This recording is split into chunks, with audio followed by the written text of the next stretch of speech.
ਲੋਕ ਇਹ ਗੱਲ ਕਹਿੰਦੇ ਸੀ ਕਿ ਤੁਸੀਂ ਅਕਾਲੀ ਦਲ ਨਾਲ ਮਿਲੇ ਹੋ, ਤੁਹਾਡੀ ਸਰਕਾਰ ਸੁਖਬੀਰ ਸਿੰਘ ਬਾਦਲ ਚਲਾ ਰਹੇ ਨੇ, ਉਹਨਾਂ ਦੇ ਮੁਤਾਬਕ ਚੱਲਦੀ ਹੈ। ਔਰ ਇਸ ਬਿਆਨ ਦੇ ਆਉਣ ਦੇ ਬਾਅਦ ਇਹ ਗੱਲ ਸਿੱਧ ਹੋ ਜਾਂਦੀ ਹੈ ਕਿ ਇਹ ਜੋ ਲੋਕ ਕਹਿੰਦੇ ਸੀ ਉਹ ਸੱਚ ਸੀ। ਚੋਟ ਪੰਚਾਨੀ ਕੈਪਟਨ ਅਮਰਿੰਦਰ ਸਿੰਘ ਹੁਣ ਮੇਰੇ ਖਿਆਲ 80 ਤੋਂ ਉੱਪਰ ਹੋ ਗਏ, ਉਹਨਾਂ ਨੂੰ ਪਤਾ ਹੈ ਕਿ ਮੈਂ ਮੁੱਖ ਮੰਤਰੀ ਕੀ, ਮੈਂ ਐਮਐਲਏ ਵੀ ਨਹੀਂ ਬਣਾਣਾ। ਲੋਕ ਜਾਣਦੇ ਕਿ ਕੈਪਟਨ ਅਮਰਿੰਦਰ ਸਿੰਘ ਕਿਹਦੀ ਤਸਵੀਰ ਬਦਲਣੀ ਹੈ। ਭਰੂਸਾ ਜੀ ਦੀ ਤਸਵੀਰ ਬਦਲਣੀ ਹੈ, ਆਪਣੀ ਬਦਲਣੀ ਹੈ ਕਿ ਪੰਜਾਬ ਦੀ ਬਦਲਣੀ ਹੈ। ਮੈਂ ਆਪਣੀ ਪਾਰਟੀ ਬਣਾਉਂਗਾ, ਹੁਣੇ ਉਹਨਾਂ ਦਾ ਬਿਆਨ ਆਇਆ, ਜਸਟ 2 ਮਿੰਟ ਪਹਿਲਾਂ ਬਿਆਨ ਆਇਆ ਅਮਰਿੰਦਰ ਸਿੰਘ ਦਾ। ਬਹੁਤ ਚੰਗੀ ਗੱਲ ਹੈ ਜੇ ਕਦੇ ਵਾਪਸ ਨਾ ਆਓ। ਤੁਸੀਂ ਪਾਕਿਸਤਾਨ ਤੋਂ ਤੁਹਾਡੇ ਕੋਲੇ ਮਹਿਮਾਨ ਆਏ ਸੋਹਣੇ ਉਹਨਾਂ ਦੇ ਨਾਲ ਮੁਲਾਕਾਤਾਂ ਕੀਤੀਆਂ, ਥੋੜੀਆਂ ਰੋਜ਼ ਵੀਡੀਓਜ਼ ਆਉਂਦੀਆਂ ਰਹੀਆਂ, ਚੀਕੂ ਸੀਤਾਫਲ। इश्क और मुश्क छिपाए नहीं छिपते, दिल की बात आखिर जुबां पर आ जाती है। राजा वड़िंग साहब नाल ने वड़िंग साहब बड़ी शायरो शायरी की है, सीधा निशाना कैप्टन ते है।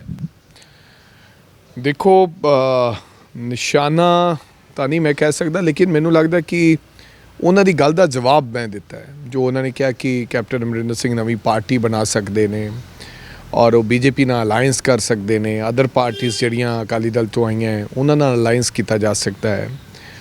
ਸੋ ਇਹ ਮੈਨੂੰ ਲੱਗਦਾ ਕਿ ਸਾਜ਼ਿਸ਼ ਹੋ ਰਹੀ ਹੈ ਕਾਂਗਰਸ ਪਾਰਟੀ ਦੇ ਵਿੱਚ ਰਹਿ ਕੇ ਇੰਨੇ ਸਾਲ, ਐਂਡ ਉਸ ਤੋਂ ਬਾਅਦ 9.5 ਸਾਲ ਉਹਨਾਂ ਨੇ ਮੁੱਖ ਮੰਤਰੀ ਦੇ ਤੌਰ ਤੇ ਗੁਜ਼ਾਰੇ ਪੰਜਾਬ ਅੰਦਰ। ਪਹਿਲਾ ਮੇਰੇ ਖਿਆਲ ਇਤਿਹਾਸ ਦੇ ਵਿੱਚ ਕਾਂਗਰਸ ਪਾਰਟੀ ਦਾ ਇੰਨੀ ਵੱਡੀ ਟੈਨਿਓਰ ਪੂਰੀ ਕਰਕੇ ਗਏ ਨੇ। ਉਸ ਦੇ ਬਾਵਜੂਦ ਤੁਸੀਂ ਅਮਿਤ ਸ਼ਾਹ ਨੂੰ ਮਿਲੋ ਔਰ ਸੌਦੇਬਾਜ਼ੀ ਹੋਵੇ, ਔਰ ਇਹ ਪ੍ਰੀ ਪਲਾਨ ਸੀਗਾ ਪਹਿਲਾਂ ਦਾ, ਜੋ ਲੋਕ ਸਾਨੂੰ ਕਿਹਾ ਕਰਦੇ ਸੀ, ਪਰ ਅਸੀਂ ਇਹ ਸੋਚਦੇ ਸੀ ਬਿਕੋਜ਼ ਉੱਥੋਂ ਤੱਕ ਅਸੀਂ ਸੋਚ ਆਪਣੀ ਲੈ ਕੇ ਨਹੀਂ ਜਾ ਸਕਦੇ ਨਾ ਕਿ ਇੱਦਾਂ ਹੋ ਸਕਦਾ। ਅਸੀਂ ਕਹਿੰਦੇ ਸੀ ਨਹੀਂ, ਇਹ ਗੱਲ ਨਹੀਂ ਹੈ। ਲੋਕ ਇਹ ਗੱਲ ਕਹਿੰਦੇ ਸੀ ਕਿ ਤੁਹਾਡੀ ਸਰਕਾਰ ਨੂੰ ਮਿਸਟਰ ਡੋਭਾਲ ਚਲਾ ਰਹੇ ਨੇ, ਬੀਜੇਪੀ ਚਲਾ ਰਹੀ ਨੇ। ਅਸੀਂ ਕਹਿੰਦੇ ਸੀ ਕਿ ਨਹੀਂ ਯਾਰ, ਇਹ I don't think so. And ਲੋਕ ਇਹ ਗੱਲ ਕਹਿੰਦੇ ਸੀ ਕਿ ਤੁਸੀਂ ਅਕਾਲੀ ਦਲ ਨਾਲ ਮਿਲੇ ਹੋ, ਤੁਹਾਡੀ ਸਰਕਾਰ ਸੁਖਬੀਰ ਸਿੰਘ ਬਾਦਲ ਚਲਾ ਰਹੇ ਨੇ, ਉਹਨਾਂ ਦੇ ਮੁਤਾਬਕ ਚੱਲਦੀ ਹੈ। ਔਰ ਇਸ ਬਿਆਨ ਦੇ ਆਉਣ ਦੇ ਬਾਅਦ ਇਹ ਗੱਲ ਸਿੱਧ ਹੋ ਜਾਂਦੀ ਹੈ ਕਿ ਇਹ ਜੋ ਲੋਕ ਕਹਿੰਦੇ ਸੀ ਉਹ ਸੱਚ ਸੀ। ਤੁਹਾਨੂੰ ਕੀ ਲੱਗਦਾ ਕਿ ਤੁਸੀਂ ਤਾਂ ਬਿਲਕੁਲ ਬਾਦਲਾਂ ਦੇ ਪਿੰਡ ਦੇ ਨਾਲ ਦਾ ਪਿੰਡ ਹੈ ਤੁਹਾਡਾ, ਉਹੀ ਸਾਰਾ ਇਲਾਕਾ ਹੈਗਾ, ਤੁਹਾਨੂੰ ਕਦੀ ਇੱਦਾਂ ਮਹਿਸੂਸ ਹੁੰਦਾ ਸੀਗਾ ਕਿ ਇਹ ਸਭ ਕੁਝ ਹੋ ਰਿਹਾ? ਹੁਣ ਤਾਂ ਤੁਸੀਂ ਯਾਰ ਬਿਆਨ ਦੀ ਗੱਲ ਕਰਦੇ ਪਏ ਹੋ, ਕਿਉਂਕਿ ਸਭ ਤੋਂ ਜ਼ਿਆਦਾ ਤਾਂ ਅਗਰ ਦੇਖਿਆ ਤਾਂ ਗਹਿਰਾਈ ਨਾਲ ਤੁਸੀਂ ਜਾਣ ਸਕਦੇ ਹੋ। ਦੇਖੋ, ਅਸੀਂ ਬਹੁਤ ਸਾਰੇ ਮੁੱਦੇ ਸੀ ਜਿਹੜੇ ਅਸੀਂ ਚੁੱਕਦੇ ਸੀ ਹਮੇਸ਼ਾ, ਚਾਹੇ ਉਹ ਬਰਗਾੜੀ ਦਾ ਮੁੱਦਾ ਹੋਵੇ, ਚਾਹੇ ਉਹ ਟਰਾਂਸਪੋਰਟ ਦਾ ਮੁੱਦਾ ਹੋਵੇ, ਚਾਹੇ ਸੈਂਡ ਮਾਫੀਆ ਦਾ ਮੁੱਦਾ ਹੋਵੇ, ਚਾਹੇ ਕੇਬਲ ਮਾਫੀਆ ਦਾ ਮੁੱਦਾ ਹੋਵੇ। ਇਹ तमाम ਮੁੱਦੇ ਅਸੀਂ ਚੁੱਕਦੇ ਰਹੇ ਸਰਕਾਰ 'ਚ ਹੁੰਦਿਆਂ ਵੀ, ਲੇਕਿਨ ਬਹੁਤ ਰੌਲਾ ਵੀ ਪਾਉਂਦੇ ਰਹੇ। ਲੇਕਿਨ ਅਸੀਂ ਸਮਝਦੇ ਸੀ ਸ਼ਾਇਦ ਕੋਈ ਸਾਨੂੰ ਇਹ ਸਮਝਾ ਦਿੱਤਾ ਜਾਂਦਾ ਸੀ ਕਿ ਟੈਕਨੀਕਲ ਐਰਰਸ ਹੈਗੇ ਨੇ, ਟੈਕਨੀਕਲ ਪ੍ਰੋਬਲਮਸ ਹੈਗੀਆਂ ਨੇ, ਆਹ ਚੀਜ਼ ਹੋ ਨਹੀਂ ਸਕਦੀ। ਜਿਵੇਂ ਕਿ ਟਰਾਂਸਪੋਰਟ ਦੀ ਗੱਲ ਕਰ ਲਈਏ ਤਾਂ ਅੱਜ ਤੁਸੀਂ ਦੇਖ ਰਹੇ ਹੋਵੋਗੇ ਟਰਾਂਸਪੋਰਟ ਮਹਿਕਮੇ ਨੂੰ ਵੀ। ਸੋ ਮੈਨੂੰ ਲੱਗਦਾ ਉਹ ਐਰਰ ਕ੍ਰੀਏਟ ਕੀਤੇ ਗਏ ਸੀ, ਨਾ ਕਿ ਹੈਗੇ ਸੀਗੇ। ਸੋ ਹੁਣ ਇਹਨਾਂ ਗੱਲਾਂ ਤੋਂ ਜਦੋਂ ਉਹਨਾਂ ਦੇ ਟਵੀਟਸ 'ਤੇ ਉਹ ਕਹਿ ਰਹੇ ਨੇ ਕਿ ਮੇਰੇ ਨਾਲ ਕਾਂਗਰਸ ਪਾਰਟੀ ਨੇ ਅੱਛਾ ਨਹੀਂ ਕੀਤਾ, ਪਰ ਮੁੱਖ ਮੰਤਰੀ ਤਾਂ ਕਾਂਗਰਸ ਪਾਰਟੀ ਨਹੀਂ ਬਣਾਇਆ, ਕੇਂਦਰੀ ਮੰਤਰੀ ਤਾਂ ਕਾਂਗਰਸ ਪਾਰਟੀ ਨਹੀਂ ਬਣਾਇਆ, ਕਾਂਗਰਸ ਦਾ ਪ੍ਰਧਾਨ ਤਾਂ ਕਾਂਗਰਸ ਪਾਰਟੀ ਨਹੀਂ ਬਣਾਇਆ, ਆਪੋਜੀਸ਼ਨ ਡਿਪਟੀ ਲੀਡਰ ਤਾਂ ਕਾਂਗਰਸ ਪਾਰਟੀ ਨਹੀਂ ਬਣਾਇਆ। ਤੇ ਜੇ ਉਸ ਪਾਰਟੀ ਤੋਂ ਸੰਤੁਸ਼ਟ ਨਹੀਂ ਹੈ ਤਾਂ ਫਿਰ ਕੈਪਟਨ ਅਮਰਿੰਦਰ ਸਿੰਘ ਨੂੰ ਕੋਈ ਸੰਤੁਸ਼ਟ ਨਹੀਂ ਕਰ ਸਕਦਾ। ਰੰਧਾਵਾ ਜੀ ਨੇ ਤਾਂ ਸਿੱਧਾ ਕਹਿਤਾ, ਕਹਿੰਦਾ ਸਿੱਧੀ ਗੱਦਾਰੀ ਕੀਤੀ ਕਿ 20 ਸਾਲ ਉਹਨਾਂ ਨੂੰ ਤਾਜ ਜਿਹੜਾ ਕਾਂਗਰਸ ਨੇ ਦਿੱਤਾ ਤੇ ਹੁਣ ਉਹ ਗੱਦਾਰੀ ਕੀਤੀ ਉਹਨਾਂ ਨੇ। ਗੱਦਾਰੀ ਤਾਂ ਮੈਂ ਸਮਝਦਾ ਗੱਦਾਰੀ ਦੀ ਗੱਲ ਕਰੋ ਤਾਂ ਇਹ ਉਹਨਾਂ ਵਾਸਤੇ ਵਰਡ ਛੋਟਾ ਹੈ। ਔਰ ਇਹਦੇ ਇਲਜ਼ਾਮਾਤ, ਇਹਦਾ ਖਮਿਆਜ਼ਾ ਕੈਪਟਨ ਅਮਰਿੰਦਰ ਸਿੰਘ ਨੂੰ ਭੁਗਤਣਾ ਪਏਗਾ। ਔਰ ਇਹ ਤਾਂ ਅਜੇ ਸ਼ੁਰੂਆਤ ਹੋਈ ਨਹੀਂ। ਮੈਂ ਤਾਂ ਕਹਿੰਦਾ ਜਲਦੀ ਪਾਰਟੀ ਫਲੋਟ ਕਰਨ। ਪਹਿਲਾਂ ਵੀ ਇੱਕ ਵਾਰੀ ਪਾਰਟੀ ਫਲੋਟ ਕੀਤੀ ਸੀ ਕੈਪਟਨ ਅਮਰਿੰਦਰ ਸਿੰਘ ਜੀ ਨੇ, ਜ਼ਮਾਨਤਾਂ ਜ਼ਬਤ ਹੋ ਗਈਆਂ ਸੀ, 1200 ਵੋਟਸ ਨਿਕਲੀਆਂ ਸੀ ਡੱਬਿਆਂ ਦੇ ਵਿੱਚੋਂ। ਐਂਡ ਇਹ ਵੀ ਹੁਣ ਅੰਤਿਮ ਦਾ ਲਾ ਕੇ ਵੇਖ ਲੈਣਾ ਚਾਹੀਦਾ ਹੈ। ਰੰਧਾਵਾ ਸਾਹਿਬ ਨੇ ਤਾਂ ਕਹਿਤਾ ਕਿ ਭਾਜਪਾ ਦੇ ਨਾਲ ਅਲਾਈਅੰਸ ਕਰਨ ਤੇ ਭਾਜਪਾ ਦਾ ਵੀ ਸੱਤਿਆਨਾਸ਼ ਹੋ ਜੂ, ਆਪਣਾ ਤਾਂ ਕੀਤਾ ਹੀ ਹੈ। ਇਹ ਤੁਹਾਨੂੰ ਲੱਗਦਾ ਕਿ ਭਾਜਪਾ ਤਾਂ ਆਲਰੇਡੀ ਜੋ ਭਾਜਪਾ ਨੇ ਕੀਤਾ ਤਾਂ ਉਹ ਤਾਂ ਅੰਗਰੇਜ਼ਾਂ ਨੇ ਵੀ ਨਹੀਂ ਕੀਤਾ। ਮੈਂ ਉਹਨਾਂ ਦੇ ਸੱਤਿਆਨਾਸ਼ ਦੀ ਗੱਲ ਨਹੀਂ ਕਰ ਰਿਹਾ। ਭਾਜਪਾ ਨੇ ਜੋ ਕੀਤਾ ਉਹ ਅੰਗਰੇਜ਼ ਵੀ ਨਹੀਂ ਕਰ ਪਾਏ ਜੋ ਭਾਜਪਾ ਨੇ ਕਰਤਾ। 650 ਵਿਅਕਤੀ ਕਿਸਾਨ ਮਰ ਗਿਆ, ਬਾਰਡਰਸ ਤੇ ਬੈਠਾ, ਨਾਟ ਓਨਲੀ ਕਿਸਾਨ ਦੀ ਗੱਲ ਕਰ ਲਓ, ਤੁਸੀਂ ਦੇਸ਼ ਦੇ ਹਾਲਾਤਾਂ ਦੀ ਗੱਲ ਕਰੋ, ਕਿੰਨੇ ਮਾੜੇ ਹਾਲਾਤ ਦੇਸ਼ ਦੇ ਅੰਦਰ ਨੇ। ਔਰ ਕੈਪਟਨ ਅਮਰਿੰਦਰ ਸਿੰਘ ਕਹਿ ਰਹੇ ਨੇ ਅਮਿਤ ਸ਼ਾਹ ਨੂੰ ਮਿਲ ਕੇ ਕਿ ਮੈਂ ਇਹ ਕਰਾ ਰਿਹਾ ਸਾਰਾ ਕੁਝ, ਇਹ ਜਿਹੜਾ ਫਾਰਮਸ ਬਿੱਲ ਹੈ ਇਹਦੇ ਤੇ ਕੁਛ ਨਾ ਕੁਛ ਹੋਏਗਾ, ਕਿ ਸਿੱਧੀ ਸਿੱਧੀ ਸੌਦੇਬਾਜ਼ੀ ਹੈ। ਮਤਲਬ ਕੈਪਟਨ ਅਮਰਿੰਦਰ ਸਿੰਘ ਬੀਇੰਗ ਏ ਚੀਫ ਮਿਨਿਸਟਰ ਵੀ ਕਰਾ ਸਕਦੇ ਸੀ, ਕਿਉਂ ਨਹੀਂ ਕਰਾਇਆ ਗਿਆ? ਇਹ ਸਾਜ਼ਿਸ਼ ਸੀ ਕਿ 5 ਸਾਲ ਮੈਂ ਇੱਥੇ ਇੰਜੋਏ ਕਰਾਂਗਾ, ਫਿਰ ਮੈਂ ਬੀਜੇਪੀ ਦੇ ਨਾਲ ਲੜ ਕੇ ਇੱਕ ਪਾਰਟੀ ਬਣਾਵਾਂਗਾ ਤੇ ਮੈਂ ਫਾਰਮ ਬਿਲਸ ਦੀ ਗੱਲ ਕਰਾਂਗਾ, ਤੁਸੀਂ ਸਾਡੇ ਮਗਰ ਲੱਗ ਕੇ ਤੁਸੀਂ ਫਾਰਮ ਬਿਲਸ ਉਹ ਵਾਪਸ ਲੈ ਲਿਓ ਤੇ ਫਿਰ ਮੈਂ ਕਿਸਾਨਾਂ ਦਾ ਮਸੀਹਾ ਬਣ ਜਾਵਾਂਗਾ। ਬਿਲਕੁਲ ਸਾਜ਼ਿਸ਼ ਰਚੀ ਜਾ ਰਹੀ ਸੀ ਪਿਛਲੇ ਲੰਬੇ ਸਮੇਂ ਤੋਂ ਕਾਂਗਰਸ ਤੋਂ ਕਮਜ਼ੋਰ। ਬਿਲਕੁਲ 100% ਇਹ ਸਾਜ਼ਿਸ਼ ਦੇ ਤਹਿਤ ਹੋਇਆ ਐਵਰੀਥਿੰਗ। ਤੁਸੀਂ ਵੇਖੋ ਹਰਸਿਮਰਤ ਕੌਰ ਬਾਦਲ ਕੋਲੇ ਅੱਜ ਵੀ ਸਰਕਾਰੀ ਬੰਗਲੋ ਹੈ, ਅੱਜ ਵੀ ਉਹਦੇ ਕੋਲੇ ਸੈਂਟਰਲ ਸਿਕਿਉਰਿਟੀ ਫੋਰਸਿਸ ਹਨ, ਅੱਜ ਵੀ ਉਹਨਾਂ ਦਾ ਪਿਆਰ ਓਨਾ ਹੀ ਭਾਜਪਾ ਦੇ ਨਾਲ ਹੈ, ਨਹੀਂ ਤਾਂ ਉਹ ਸਾਰੀ ਵਾਪਸ ਲੈ ਲੈਂਦੇ ਸਿਕਿਉਰਿਟੀ। ਇਹ ਉਹਨਾਂ ਨੇ ਸਾਈਨ ਕੀਤੇ ਫਾਰਮ ਬਿੱਲ ਤੇ, ਸਾਈਨ ਕੀਤੇ ਫਿਰ ਛੱਡਤਾ, ਫਿਰ ਹੁਣ ਇਹ ਸਾਜ਼ਿਸ਼ ਰਚੀ ਜਾ ਰਹੀ ਹੈ ਕਿ ਤੁਸੀਂ ਭਾਜਪਾ ਨਾਲ ਅਲਾਈਅੰਸ ਕਰੋ, ਅਸੀਂ ਫਾਰਮ ਜਿਹੜੇ ਬਿਲਸ ਵਾਪਸ ਲੈ ਲਾਂਗੇ। ਅਕਾਲੀ ਦਲ ਦੀ ਬਹੁਤ ਬਦਨਾਮੀ ਹੋ ਚੁੱਕੀ ਹੈ, ਉਹ ਰਿਵਾਈਵ ਨਹੀਂ ਕਰ ਸਕਦਾ, ਪਰ ਅਲਟੀਮੇਟਲੀ ਜੇ 2-4 ਸੀਟਾਂ ਉਹਨਾਂ ਦੀਆਂ ਆਉਣੀਆਂ ਆਫਟਰ ਦਿਸ ਤਾਂ ਅਸੀਂ ਉਹਨਾਂ ਨਾਲ ਇੱਕ ਮਹਾ ਗਠਬੰਧਨ ਕਰ ਲਾਂਗੇ, ਹੈ ਨਾ, ਪੋਲ ਤੋਂ ਬਾਅਦ। ਇਹ ਸਾਰੀ ਸਾਜ਼ਿਸ਼ ਦੇ ਤਹਿਤ ਹੈ, ਸਭ ਕੁਝ ਸਾਜ਼ਿਸ਼ ਦੇ ਤਹਿਤ ਹੋ ਰਿਹਾ ਹੈ। ਲੋਕਾਂ ਨੂੰ ਮੂਰਖ, ਪਰ ਲੋਕ ਇੰਨੇ ਮੂਰਖ ਨਹੀਂ ਹਨ। ਜਿਵੇਂ ਹਰਸਿਮਰਤ ਕੌਰ ਬਾਦਲ ਨੇ ਫਿਰ ਅਸਤੀਫਾ ਦਿੱਤਾ, ਪਹਿਲਾਂ ਸਾਈਨ ਕੀਤੇ, ਲੋਕਾਂ ਨੂੰ ਕਨਵਿੰਸ ਕਰਾਉਣ ਦੀ ਕੋਸ਼ਿਸ਼ ਕੀਤੀ, ਫਿਰ ਅਸਤੀਫਾ ਦੇ ਦਿੱਤਾ ਗਿਆ। ਸਭ ਕੁਝ ਮਤਲਬ ਕਿ ਸਾਜ਼ਿਸ਼ ਦਾ ਹਿੱਸਾ ਹੈ, ਸਾਰੇ ਮਿਲ ਕੇ। It's a pre plan programme by mister Doval, by mister Amit Shah ji, and ਇਹ ਸਾਰੇ ਦਾ ਸਾਰਾ ਪ੍ਰੀ ਪਲਾਨ ਹੈਗਾ ਸਿਸਟਮ ਹੈ। ਅਸਤੀਫਾ ਹਰਸਿਮਰਤ ਦਾ ਦਿਵਾਉਣਾ, ਫਿਰ ਉਹਨਾਂ ਨੂੰ ਖੜਾ ਕਰਨਾ, ਫਿਰ ਅਮਰਿੰਦਰ ਸਿੰਘ ਨੂੰ ਬੁਲਾਉਣਾ, ਇਹ ਸਭ ਕੁਝ ਢੀਂਡਸਾ ਸਾਹਿਬ ਵਾਲਾ ਕੰਮ, ਇਹ ਸਭ ਪ੍ਰੀ ਪਲਾਨ ਹੋ ਰਿਹਾ। ਪ੍ਰੀ ਕਹਿ ਰਹੇ ਨੇ ਕਿ ਮੀਟਿੰਗ ਚੱਲਦੀ ਪਈ ਹੈ, ਕਿ ਪ੍ਰੀ ਪਲਾਨ ਦੀ ਗੱਲ, ਸੁਖਦੇਵ ਸਿੰਘ ਢੀਂਡਸਾ ਵੀ ਉੱਥੇ ਨੇ। ਤੁਹਾਨੂੰ ਲੱਗਦਾ ਕਿ ਇਹ ਸਾਰਾ ਪ੍ਰੀ ਪਲਾਨ ਹੀ ਹੈ? ਇਹ ਵੀ ਹਿੱਸਾ ਹੈ ਇੱਕ ਜਿਹੜੀ ਮੀਟਿੰਗਸ ਚੱਲਦੀਆਂ ਪਈਆਂ ਦਿੱਲੀ ਦੇ ਵਿੱਚ, ਕੈਪਟਨ ਵੀ ਦਿੱਲੀ ਨੇ, ਉਹ ਇੰਟਰਵਿਊ ਦਿੰਦੇ ਨੇ, ਉਹ ਕਹਿੰਦੇ ਮੈਂ ਕਾਂਗਰਸ ਵਾਪਸ ਨਹੀਂ ਜਾਊਂਗਾ, ਮੈਂ ਆਪਣੀ ਪਾਰਟੀ ਬਣਾਊਂਗਾ। ਹੁਣੇ ਉਹਨਾਂ ਦਾ ਬਿਆਨ ਆਇਆ, ਜਸਟ 2 ਮਿੰਟ ਪਹਿਲਾਂ ਬਿਆਨ ਆਇਆ ਅਮਰਿੰਦਰ ਸਿੰਘ ਦਾ। ਬਹੁਤ ਚੰਗੀ ਗੱਲ ਹੈ ਜੇ ਕਦੇ ਵਾਪਸ ਨਾ ਆਉਣਗੇ, ਕਿਉਂਕਿ ਸਾਰਾ ਕੁਝ ਕੀਤਾ ਕਤਾਇਆ ਜੋ ਕੈਪਟਨ ਅਮਰਿੰਦਰ ਸਿੰਘ ਨੇ ਕਿਹਾ ਸੀ ਉਹ ਬਿਲਕੁਲ ਨਹੀਂ ਕੀਤਾ।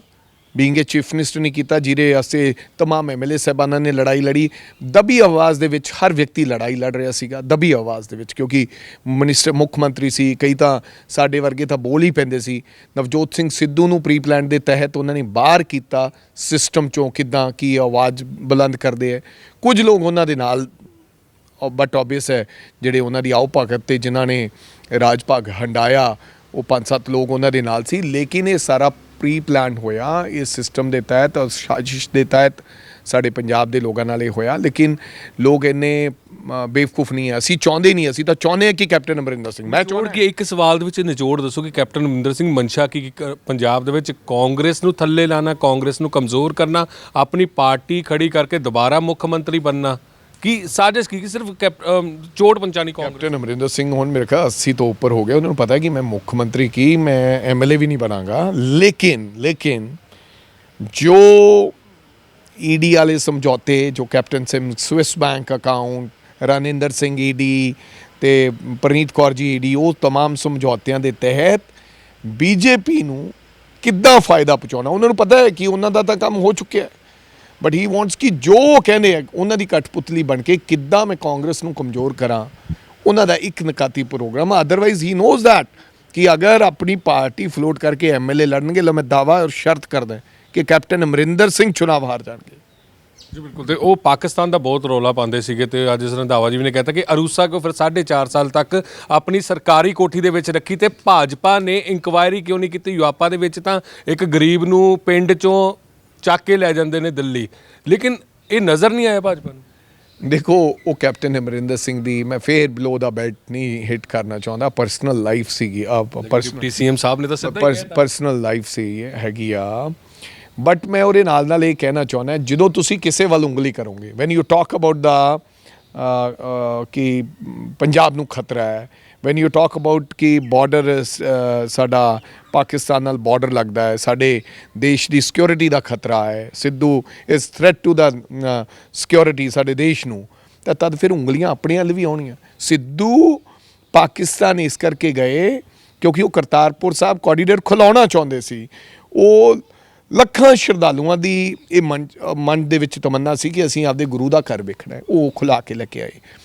ਤੁਸੀਂ ਪਾਕਿਸਤਾਨ ਤੋਂ ਤੁਹਾਡੇ ਕੋਲੇ ਮਹਿਮਾਨ ਆਏ ਸੋਹਣੇ ਸੋਹਣੇ, ਉਹਨਾਂ ਦੇ ਨਾਲ ਮੁਲਾਕਾਤਾਂ ਕੀਤੀਆਂ, ਥੋੜ੍ਹੀਆਂ ਰੋਜ਼ ਵੀਡੀਓਜ਼ ਆਉਂਦੀਆਂ ਰਹੀਆਂ, ਚੀਕੂ ਸੀਤਾਫਲ। ਸੋ ਇੱਕ ਮੁੱਖ ਮੰਤਰੀ ਜਦੋਂ ਕੋਵਿਡ ਦੀ ਉਹ ਹੋਇਆ ਹੋਵੇ ਅਤੇ ਉਦੋਂ ਪਾਕਿਸਤਾਨ 'ਚੋਂ ਸੀਤਾਫਲ ਤੇ ਚੀਕੂ ਦੀਆਂ ਗੱਲਾਂ ਹੁੰਦੀਆਂ ਹੋਣ ਤੇ ਬਿਲਕੁਲ ਠੀਕ ਕਿਹਾ ਰੰਧਾਵਾ ਸਾਹਿਬ ਨੇ, ਅਸੀਂ ਨਹੀਂ ਬੋਲੇ। ਜਦੋਂ ਉਹ 4.5 ਸਾਲ ਉੱਥੇ ਬੈਠੇ ਰਹਿਣਗੇ, ਹਾਂਜੀ, ਉਦੋਂ ਕੋਈ ਥ੍ਰੈਟ ਨਹੀਂ ਹੈ।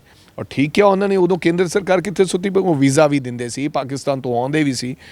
ਕਈ ਕੁਛ ਤਾਂ ਕਿਉਂ ਮੈਂ ਕਹਿੰਦਾ ਕਿ ਪੋਤੜੇ ਤੁਸੀਂ ਚਾਹੁੰਦੇ ਹੋ ਕਿ ਲੋਕਾਂ ਦੇ ਸਾਹਮਣੇ ਆਉਣ ਕਿ ਉਹ ਮੈਡਮ ਕਿੱਥੋਂ ਆਏ, ਕੀ ਉਹਨਾਂ ਦਾ ਤਾਲੁਕਾਤ ਸੀ, ਉਹ ਸਾਰੀਆਂ ਚੀਜ਼ਾਂ ਲੋਕਾਂ ਦੇ ਜ਼ੁਬਾਨੀ ਹੈ, ਔਨ ਰਿਕਾਰਡ ਹੈ। ਆਖਰੀ ਸਵਾਲ ਵੜਿੰਗ ਸਾਹਿਬ, ਹੁਣ ਕੈਪਟਨ ਅਮਰਿੰਦਰ ਸਿੰਘ ਪਾਰਟੀ ਬਣਾਉਣ ਜਾ ਰਹੇ ਨੇ, ਉਹਨਾਂ ਨੇ ਕਿਹਾ ਕਿ ਕਿਸਾਨ ਜਥੇਬੰਦੀਆਂ ਵੀ ਨਾਲ ਚੱਲਣਗੀਆਂ, ਸਾਰੇ ਅਸੀਂ ਇਕੱਠੇ ਹੋ ਕੇ ਪੰਜਾਬ ਦੀ ਤਸਵੀਰ ਬਦਲਾਂਗੇ। ਤੁਹਾਨੂੰ ਲੱਗਦਾ ਕਿ ਕਾਂਗਰਸ ਨੂੰ ਕਿੰਨਾ ਕੁ ਫਰਕ ਪੈਂਦਾ? ਤਸਵੀਰ ਆਪਣੀ ਬਦਲਣਗੇ ਜੋ ਬਦਲੀ ਹੈ। ਪਹਿਲਾਂ 4.5 ਸਾਲਾਂ 'ਚ ਮੁੱਖ ਮੰਤਰੀ ਤਾਂ ਬਣਾ ਹੀ ਦਿੱਤਾ ਸੀ, ਹੁਣ ਨਵੀਆਂ ਜਿਹੜੀ ਉਹ ਗੱਲ ਕਰਦੇ ਨੇ ਕਿ ਅਸੀਂ ਤਸਵੀਰ ਬਦਲਾਂਗੇ।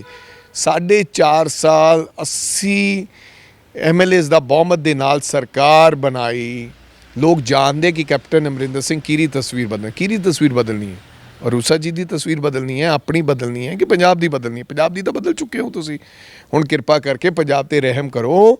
ਸਾਡੇ ਕੋਲ ਇਸ ਚੰਗੇ ਲੀਡਰਸ ਹੈਗੇ ਨੇ, ਉਹਨਾਂ ਨੂੰ ਪੰਜਾਬ ਦੀ ਤਸਵੀਰ ਬਦਲ ਦਿਓ। ਯਾਨੀ ਕਿ ਕਾਂਗਰਸ ਜਿਹੜੀ ਹੈਗੀ ਪੰਜਾਬ ਦੇ ਵਿੱਚ ਗੱਲ ਕੀਤੇ ਵੈਂਟੀਲੇਟਰ ਤੋਂ ਉੱਠ ਕੇ ਆਕਸੀਜਨ ਨਹੀਂ, ਸਿੱਧਾ ਭੱਜਣਾ ਸ਼ੁਰੂ ਹੋ ਗਈ ਹੈ। ਮੈਂ ਤਾਂ ਫਿਰ ਤੁਹਾਡੇ ਨਾਲ ਸਹਿਮਤ ਨਹੀਂ ਹੈ। ਕਾਂਗਰਸ ਕਦੇ ਵੀ ਵੈਂਟੀਲੇਟਰ ਤੇ ਨਹੀਂ ਸੀ, ਕਾਂਗਰਸ ਹਮੇਸ਼ਾ ਲੋਕਾਂ ਦੇ ਦਿਲ ਵਿੱਚ ਸੀ, ਲੇਕਿਨ ਉਹ ਵੈਂਟੀਲੇਟਰ ਤੇ ਇਹੋ ਜਿਹੇ ਲੋਕਾਂ ਨੇ ਲਿਆਂਦੀ ਗਈ ਸੀ। ਅੱਜ ਉਹ ਬਿਲਕੁਲ ਇਸ ਤੋਂ ਭੱਜਣਾ ਸ਼ੁਰੂ ਹੋ ਗਈ। ਆਕਸੀਜਨ ਪਹਿਲਾਂ ਵੀ ਬੋਲਿਆ ਜਾ ਸਕਦਾ ਸੀ, ਉਹ ਇਸ ਕਰਕੇ ਨਹੀਂ ਬੋਲਿਆ ਗਿਆ ਕਿ ਨਹੀਂ ਉਮਰ 'ਚ ਬਹੁਤ ਵੱਡੇ ਨੇ ਨਾ, ਉਹਨਾਂ ਦਾ ਇੱਕ ਰੁਤਬਾ ਰਿਹਾ ਹੈ, ਸਾਡੇ ਚੀਫ ਮਿਨਿਸਟਰ ਸਾਹਿਬ ਰਹੇ ਨੇ, ਲੇਕਿਨ ਇਸ ਤਰ੍ਹਾਂ ਜਦੋਂ ਗੱਲ ਕਰਨਗੇ, ਬਿਆਨ ਦੇਣਗੇ ਤਾਂ ਫਿਰ ਸਾਰੀਆਂ ਗੱਲਾਂ ਸਾਰੇ ਲੋਕ ਰੱਖਣਗੇ। ਇਹ ਵੈਂਟੀਲੇਟਰ ਤੇ ਉਹਨਾਂ ਨੇ ਪਾਈ ਗਈ ਸੀ ਕਾਂਗਰਸ, ਨਾ ਕਿ ਕਾਂਗਰਸ ਵੈਂਟੀਲੇਟਰ ਤੇ ਸੀ। ਔਰ ਹੁਣ ਪਤਾ ਲੱਗ ਜਾਏਗਾ ਤੁਹਾਨੂੰ ਵੀ ਕਾਂਗਰਸ ਵੈਂਟੀਲੇਟਰ ਤੇ ਕੀ ਹੈ। ਜੀ ਬਿਲਕੁਲ। ਤੇ ਇਹ ਸੀਗੇ ਰਾਜਾ ਵੜਿੰਗ ਤੇ, ਜਿਨ੍ਹਾਂ ਦਾ ਕਾਂਗਰਸ ਦਾ ਅੱਜ ਗੁੱਸਾ ਜਿਹੜਾ ਉਹ ਕਾਫੀ ਰੋਸ਼ ਕੈਪਟਨ ਅਮਰਿੰਦਰ ਸਿੰਘ ਦੇ ਖਿਲਾਫ ਨਜ਼ਰ ਆਉਂਦਾ ਪਿਆ। ਕਾਰਨ ਇਹ ਹੈ ਕਿ 20 ਸਾਲ ਤੱਕ ਜਿਹੜਾ 2 ਵਾਰ ਮੁੱਖ ਮੰਤਰੀ ਤੇ ਵੱਡੇ ਅਹੁਦਿਆਂ ਤੇ ਕੈਪਟਨ ਅਮਰਿੰਦਰ ਸਿੰਘ ਰਹੇ ਤੇ ਅੱਜ ਕਿਉਂ ਗੱਦਾਰੀ ਕਰਦੇ ਪਏ ਨੇ। ਕੈਮਰਾਮੈਨ ਗੁਰਵਿੰਦਰ ਨਾਲ Tapan Malhotra, the summer news. Let me tell you freedom क्या है। फ्रीडम अधूरी नींद से, फ्रीडम शोल्डर और कमर के दर्द से, फ्रीडम सुबह के चिड़चिड़ेपन से। हमें पता है 8 घंटों की सुकून वाली नींद कितनी जरूरी है। अब अपने ही घर में किसी 5 स्टार होटल के लग्जूरियस मैट्रेस पर आने वाली शानदार नींद के लिए चुने freedom mattress. Comfortable, long lasting, value for money और लाइफ टाइम वारंटी के साथ next generation mattress freedom mattress.